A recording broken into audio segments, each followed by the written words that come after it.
Kata Aji Santoso, pelatih Persebaya Surabaya, soal libur lebaran dan kondisi fisik para pemainnya.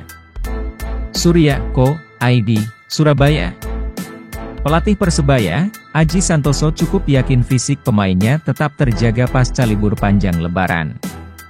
Itu disampaikan Aji setelah melihat komitmen pemain Bajul Ijo yang disampaikan semua pemain sebelum libur panjang.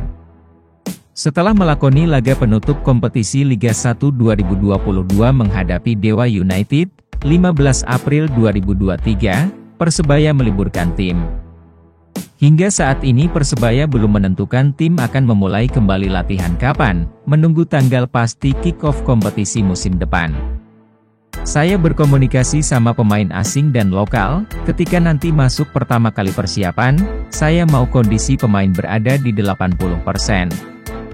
Ketika libur saya sampaikan mereka harus latihan dan mereka setuju semua, kata Aji Santoso.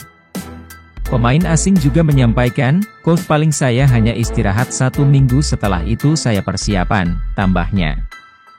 Khusus pemain asing, Aji Santoso cukup yakin kondisinya akan sangat baik, karena pemain asing Persebaya disebut pelatih asal Malang itu mayoritas memiliki pelatih fisik pribadi khusus. Sejauh ini Persebaya baru mengumumkan 3 pemain asing untuk mengarungi musim depan. So Yamamoto, Ze Valente, dan Bruno Moriera. 1 pemain asing Persebaya musim ini, Leo Lelis dipastikan hengkang.